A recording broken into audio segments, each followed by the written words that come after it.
Faltam 9 minutos para 1h em Nova Russas. O presidente Jair Bolsonaro afirmou na manhã de hoje que alguns dos ministros do Supremo Tribunal Federal trabalham em prol de Lula, com o objetivo de fazer do petista o próximo presidente. Abro aspas. Querem impedir minha candidatura de reeleição, não há dúvida. O Lula é o candidato do Fachin, do Barroso e do Alexandre de Moraes. Eles não fazem nada do outro lado, só do meu lado. Obsessão de me tirar daqui ou que eu perca as eleições. Fecho aspas para o presidente Jair Bolsonaro durante a entrevista à jornalista Leda Nagli. O presidente ainda afirmou que não há dúvidas que eles, ministros, querem impedir sua reeleição. Novamente em aspas, eles vão fazer tumulto, podem até caçar meu registro para desgastar minha imagem e para ajudar o Lula. Fecho aspas. Questionado sobre como os ministros agem na magistratura, Bolsonaro disparou e disse que os ministros não jogam nas 4 linhas. Abro aspas. Existe uma obsessão em me tirar daqui. Fecho aspas. Sobre a aliança entre o petista e o ex-governador de São Paulo, Geraldo Alckmin, Bolsonaro afirmou que existe uma aliança entre alguns ministros do Supremo e os candidatos. Novamente abro aspas. Alckmin é muito ligado ao Alexandre de Moraes. Tá bem acertado. A preocupação do Alexandre de Moraes é fake news. Se eu contar alguma mentira, você acredita se quiser. A preocupação de Alexandre de Moraes não é com a verdade. É retirar do ar as pessoas que me apoiam. Prender o Daniel Silveira não interessa o que ele falou. Fecho aspas. Quando questionado sobre a briga que teve com o ex-ministro Sérgio Moro, Bolsonaro afirmou que ele não leva jeito para a política. Aspas. Moro subiu a cabeça que queria ir para o Supremo. Eu queria trocar o diretor da PF, ele não queria. Nessa briga, ele veio pedir demissão e saiu atirando. Ele não leva jeito para a política. Fecho aspas para o presidente Bolsonaro. Olha, essas são declarações fortes, pesadas, feitas pelo presidente em entrevista na manhã de hoje à jornalista Leda Nagli. Mas ontem, por ocasião de um evento em São Paulo, que Bolsonaro participou, ele também fez severas acusações a ministros do Supremo. Ao Fachin, ele perguntou se ele estava satisfeito por ter colaborado com o narcotráfico. Segundo o presidente, com aquela decisão do ministro de impedir operações nas favelas do Rio de Janeiro, bandidos do Brasil inteiro foram se refugiar nos morros e nas favelas cariocas. Hoje já há previsão de que esses elementos têm um verdadeiro arsenal, armas de alto poder bélico e em grande quantidade. São ao menos 150 mil armas com esses bandidos que se refugiaram nas favelas do Rio de Janeiro, graças, segundo o próprio Bolsonaro, à decisão do Fachin de impedir operações nos morros da cidade do Rio. Então são afirmações realmente pesadas, fortes, vindas de alguém que hoje ocupa a cadeira de presidente da República, que é o maior cargo eletivo do país e que eu imagino não devam ser desconsideradas e não são tresloucadas, porque o que o presidente está afirmando aí, a maior parte do povo brasileiro que tem ao menos 2 neurônios e com isso a capacidade de refletir minimamente que seja, consegue ver o que está ocorrendo. O Fachin era um petista, simpatizante do MST. Tem, inclusive, imagens dele em vídeo no palanque da então candidata à reeleição Dilma Rousseff, em 2014, se derramando de amores e fazendo elogios aos governos petistas. Eu tenho isso arquivado A qualquer hora eu posso trazer aqui. O ministro Luiz Roberto Barroso é outro que foi indicado pelo PT. O Alexandre de Moraes era filiado ao PSDB, teve que se desfiliar para poder ser sabatinado no Senado e assim, né, tornar viável a sua entrada no Supremo Tribunal Federal. E todos os fatos realmente vêm comprovando, respaldando essas afirmações, por mais duras que possam ser, do presidente da República, Jair Bolsonaro. Nós estamos aí numa situação muito complicada. Ou nós, como cidadãos e eleitores, dizemos não a esse projeto que vai muito mais além do que apenas trazer de volta um ladrão e a sua quadrilha à cena do crime, mas a própria perda das nossas liberdades individuais, ou então nós entregamos de vez o nosso país.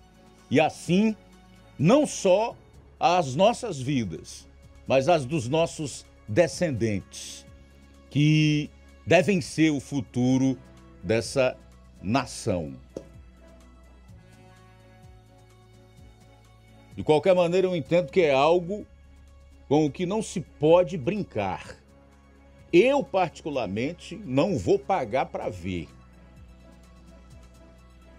Agora, nós temos, infelizmente, muita gente ainda teimosa e ignorante.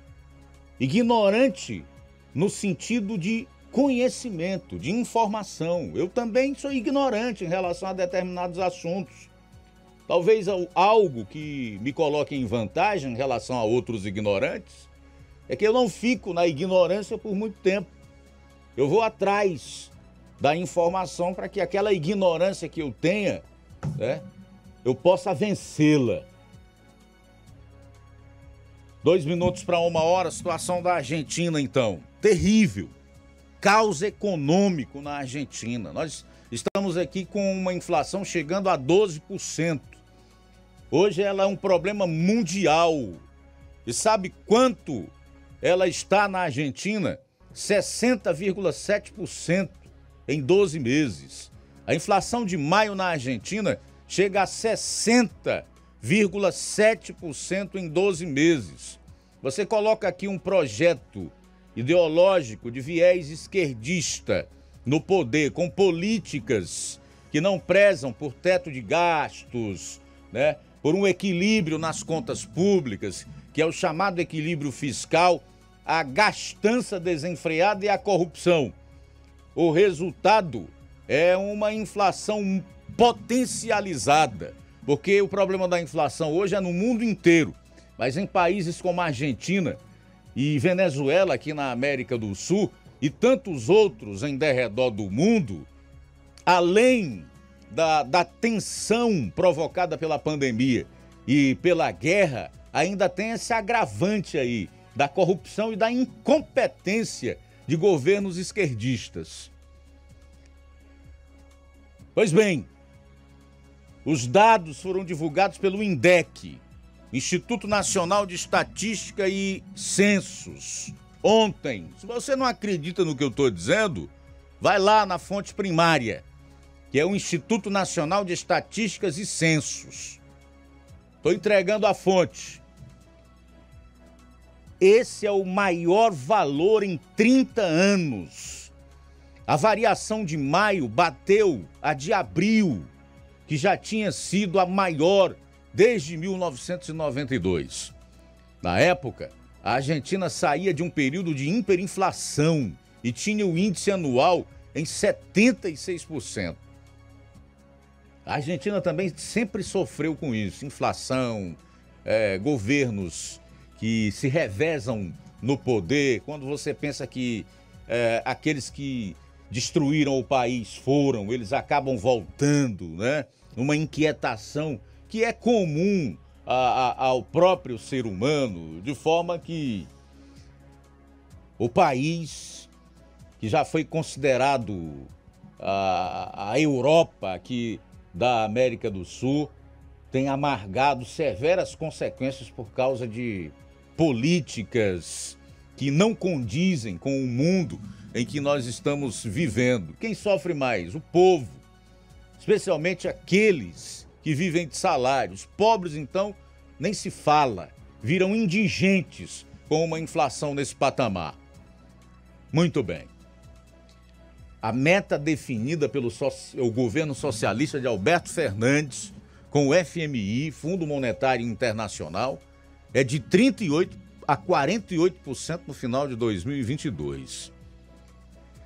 Mensalmente, a inflação argentina desacelerou de uma alta de 6% em abril para 5,1% em maio.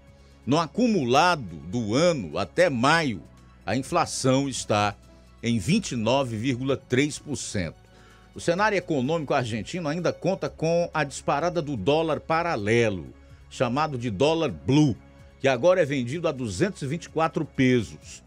O valor ultrapassa o de janeiro deste ano, quando o mercado local mostrava incerteza sobre os rumos do acordo com o FMI, quando o dólar era negociado a 223 pesos, sem correção pela inflação. Então, de uma forma bem objetiva e simples, para você entender, o problema da inflação na Argentina, além do fecha tudo, que a economia a gente vê depois, provocado pela pandemia, você já sabe que o governo Alberto Fernandes da Argentina foi um dos que mais fecharam.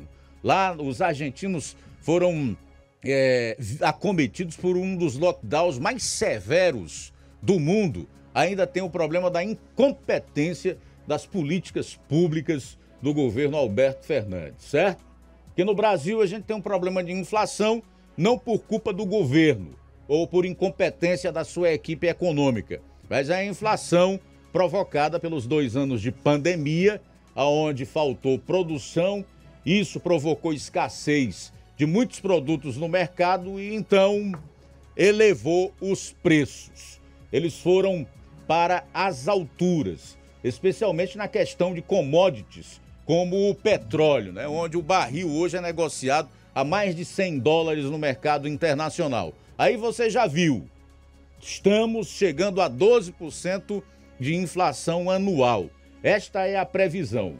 E o problema da Argentina, além da pandemia e da guerra, o que faz com que o preço do barril do petróleo no mercado internacional aumente, e aumente muito, porque a Rússia, ela produz 25% do petróleo que é consumido no planeta. Ainda tem a questão das políticas públicas desastrosas.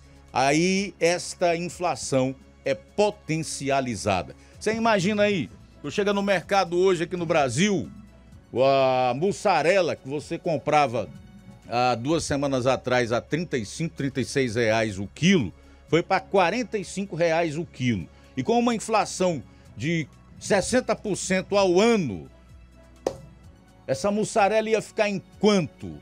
No período de 2 semanas ou 4 semanas no máximo. Dinheiro vira pó. Com a desvalorização vai também o poder de compra do cidadão, né? Então, como a gente pode ver, o que está em jogo no mundo e no Brasil neste ano é muito mais sério do que simplesmente de maneira irresponsável ou negligente você simplesmente jogar o seu voto em gente que você já sabe, até porque não esconde o que pretende fazer. Tem deixado isso muito claro. Não tem o que temer. Aparelhou as instituições de Estado. Está com 78 anos de idade. Qualquer crime que vier a cometer, nem pagar por ele vai mais, porque não tem mais idade para isso. E foi o que aconteceu com os crimes que cometeu lá atrás e que a Lava Jato pegou. Como o Fachin anulou numa canetada as condenações, alegando o CEP errado, não era para ter sido em Curitiba, mas sim em São Paulo ou em Brasília, a juíza de dessas ações lá no Distrito Federal olhou e disse assim: bom, aqui tá cheio de prova, mas eu não vou nem colocar isso para frente, vou arquivar, porque não vai mais dar tempo. Vai prescrever por causa da idade do elemento. Então, quem poderá parar um elemento desse, caso volte à presidência da República? É por isso que a gente fala em ignorância. Para a ignorância, o remédio é a informação. E um pouquinho de reflexão.